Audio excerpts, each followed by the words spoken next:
Hola, buenas tardes chicos. Vamos a hablar sobre sepsis obstétrica.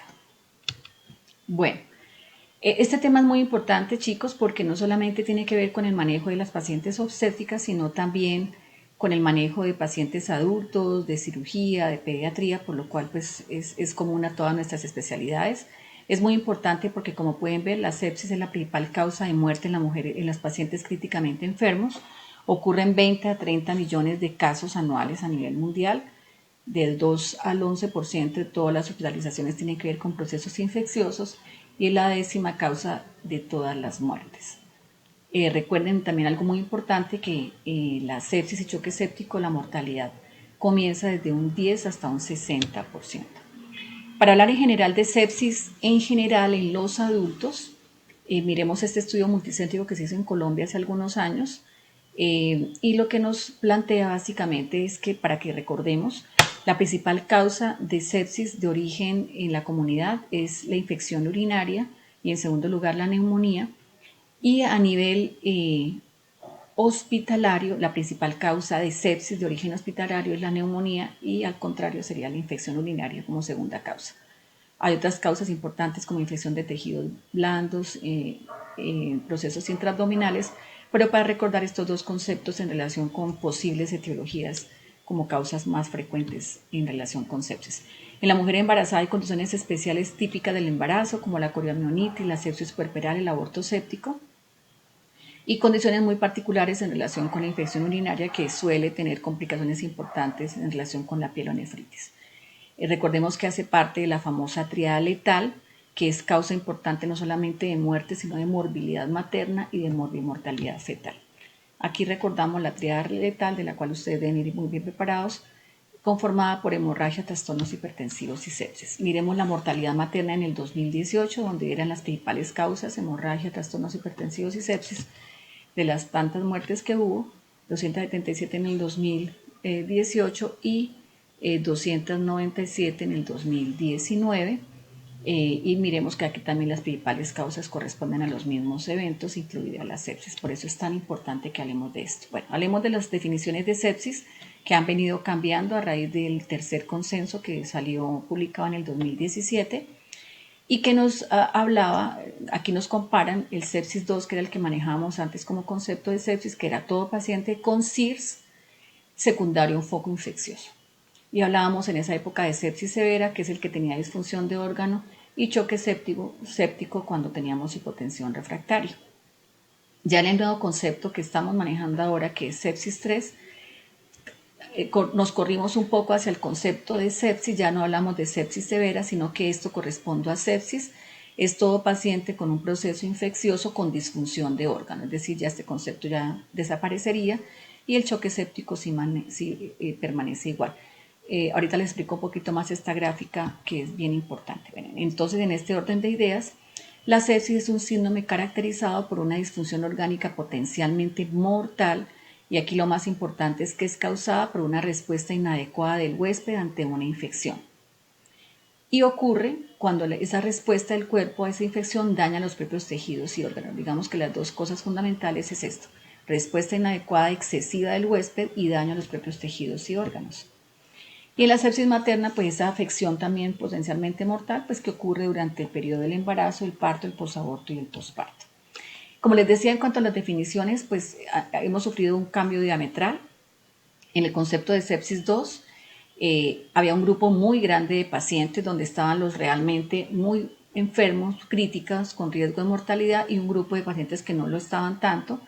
Pero en el concepto nuevo, digamos que se disminuyó el espectro y queda un número reducido de pacientes, por lo cual en este grupo que llamamos de infección aparentemente controlada o modulada, puede que tengamos un subgrupo de pacientes que también estén críticamente enfermos y que tenemos que detectar por otras variables como la medición del lactato sérico, como vamos a ver más adelante.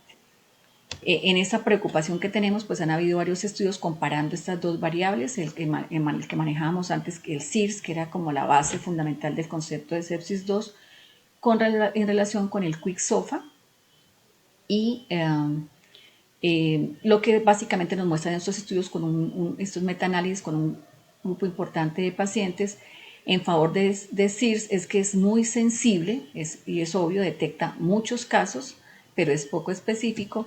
Y en favor del Quick SOFA, en este Forest Plot de mortalidad, básicamente lo que nos muestra es que detecta realmente los que están mal, los que están críticamente enfermos. Entonces digamos que habría que ser complementarios unos con otros conceptos y tal vez a todo paciente con SIRS hacerle medición de lactato sérico, porque vamos a ver que en ese grupo de pacientes pueden haber pacientes graves que no detectemos con el concepto de QuickSOFA. Esta es la conclusión final: el SIRS muy sensible, poco específico; el QuickSOFA muy específico, poco sensible. Bueno, en cuanto a la fisiopatogenia no me voy a detener mucho, dado que en el aula virtual tienen una presentación que subí sobre fisiopatogenia muy bonita para que entiendan un poco el tema.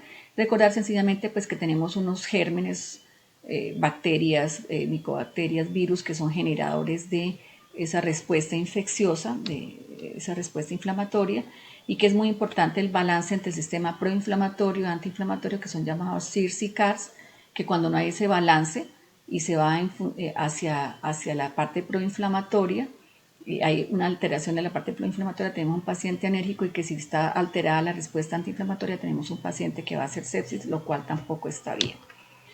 En esa fisiopatogenia, pues recordemos que ocurren muchos fenómenos: vasodilatación, amplificación de la respuesta inflamatoria, fuga capilar, disfunción endotelial de la microcirculación y mitocondrial, que está bien explicado en el video, y sencillamente para resaltar que no solamente se produce pues toda la liberación de citoquinas derivadas de macrófagos, sino que se activan también otros sistemas como la vía del complemento y la coagulación, lo cual termina amplificando esa respuesta inflamatoria y generando más daño.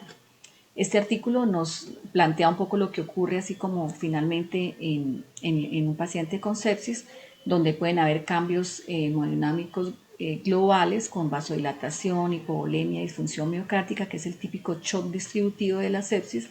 Pueden haber cambios en la microcirculación, que se da pues alterada un chon en la microcirculación, o cambios a nivel mitocondrial, que un paciente puede tender más hacia una u otra de las vías, pero que finalmente pues lo importante es saber acá que todos generan hipoxia tisular y disfunción de órgano.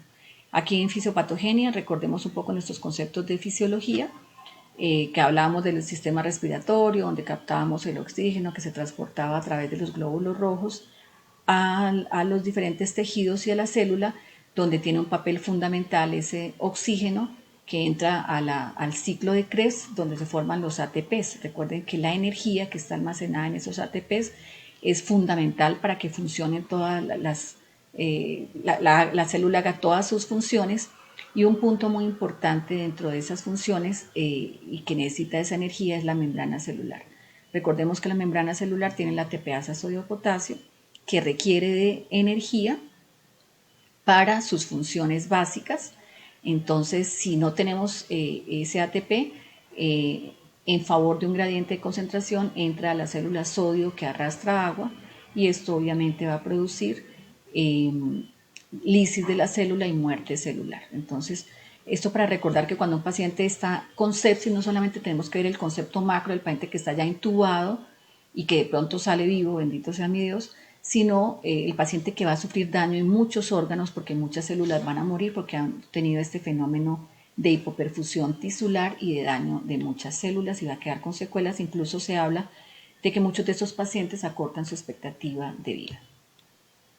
En la mujer gestante tenemos no solamente los sistemas del adulto, sino que tenemos el sistema que sería feto-placentario, que también puede sufrir daños y darse daños en el feto si no hacemos un manejo adecuado.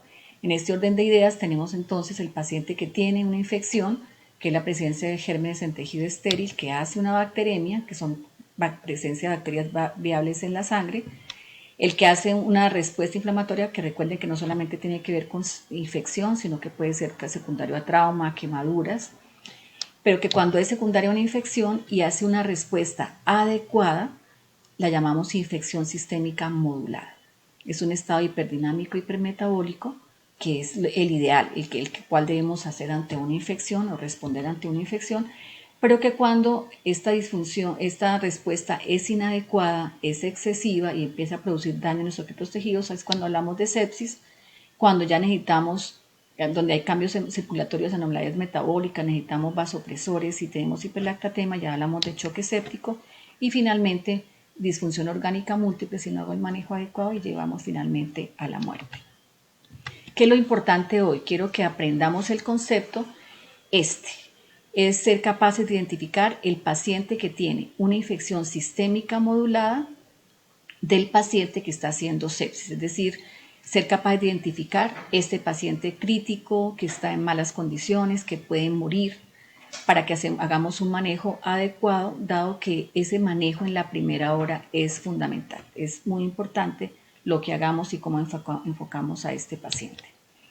Indicadores de mal pronóstico en sepsis: la presencia de choque es un indicador de mal pronóstico, o la presencia de hiperlactatemia. Recordemos que hiperlactatemia es cuando el lactato está por encima de 2, pero cuando está por encima de 4, pues ese paciente está en muy malas condiciones y es un signo de mal pronóstico.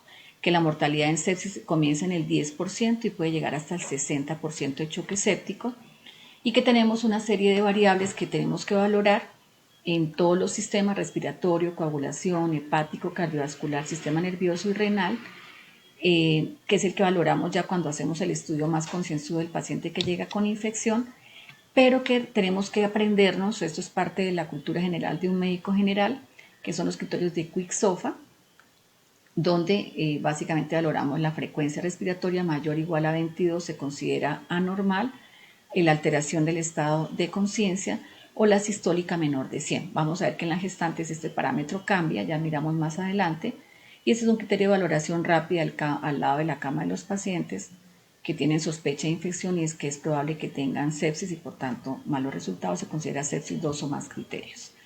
Ya para hablar el concepto más global del tercer consenso, pues entonces todo paciente con sospecha de infección le aplico el Quick-SOFA. Si sale negativo, pero tengo sospecha de sepsis, le hago monitoreo continuo de todos modos. Si sale positivo, le aplico el resto de la escala. Si sale 2 o más puntos, es sepsis. Si necesito vasopresores, sería choque séptico. Y en caso de que no, igual hay que hacer monitoreo continuo. Las nuevas definiciones también incluyen estos conceptos. Es un cambio agudo en la puntuación SOFA como consecuencia de una infección, y recordemos que esto implica un aumento importante en la mortalidad y en el riesgo, pues, de muerte. Esta guía del SOMAS básicamente hace una guía especial para gestantes. Esta fue realizada en Australia y Nueva Zelanda. Y básicamente pues cambia los parámetros, porque saben que los cambios fisiológicos del embarazo es completamente diferente de la fisiología materna, y ya no toma como sistólica 100, sino menor o igual que 90.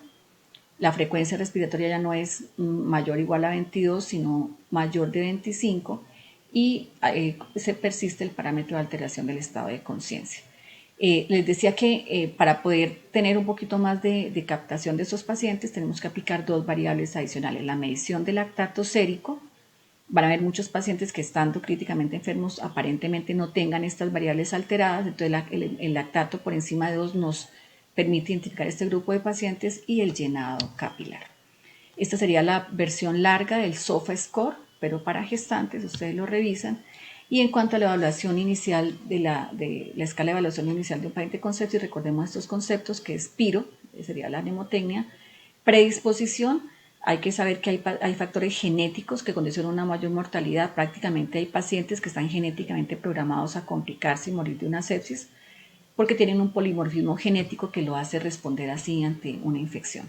Y que hay estados como el embarazo o patologías subyacentes que pueden hacer que tengamos mayor predisposición a una sepsis. Que el tipo de patógeno también es importante en cuanto a infección, la cantidad de inóculo, la localización y su extensión, que tenemos que evaluar qué tipo de respuesta está haciendo el paciente, si es adecuada, balanceada o no, y finalmente si hay compromiso o no de órganos blancos. En el primer nivel ustedes tienen estas herramientas para la valoración: el Quick-SOFA, la medición de la tensión arterial media. El parámetro fundamental es que toda media por debajo de 95 ya se indica alteración. En algunas gestantes jóvenes y de bajo peso puede estar un poquito incluso por debajo de la media de 65, pero digamos que aprendámonos este parámetro. Hipoxemia menor del 95%, la presencia de oliguria, y este concepto de índice de choque también es muy importante. Básicamente lo que dice este concepto es que si yo tengo un paciente donde el pulso está por encima de la sistólica, ese paciente está mal. Llámese por sepsis, en donde el parámetro sería mayor o igual a 0,8, es decir, perdón, mayor sería 0,9, y si es por hemorragia, el parámetro sería 1 o más. Es decir,